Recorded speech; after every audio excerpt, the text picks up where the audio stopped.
જ્યારે કોઈ પણ નવો બિઝનેસ સ્ટાર્ટ કરીએ તો પૈસા કોઈ પાસે નથી હોતા, અરેન્જમેન્ટ કરવું પડે છે.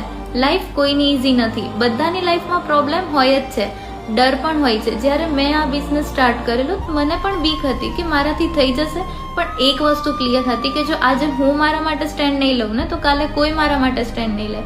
અને એ વિચારવું તો સાવ ખોટું છે કે જ્યારે કંઈ જરૂર પડશે ત્યારે ઘરના લોકો કે બીજા કોઈ તમારી મદદ કરશે, કોઈ નહીં કરે. સ્ટેન્ડ પણ જાતે જ લેવું પડશે અને પોતાના સપના માટે અરેન્જમેન્ટ પણ જાતે જ કરવું પડશે. આપણને કોઈ વસ્તુ ગમતી હોય તો આપણે એના માટે ગમે તેમ કરીને અરેન્જમેન્ટ કરીએ છીએ, સેવિંગમાંથી, હસબન્ડ પાસેથી લઈને યા તો ઉધાર લઈને. પણ જ્યારે વાત એકચ્યુઅલમાં આપણા ફ્યુચરની આવે તો આપણે એમાં સેલ્ફ ડાઉટ કરીએ છીએ, મારાથી થશે કે નહીં થાય.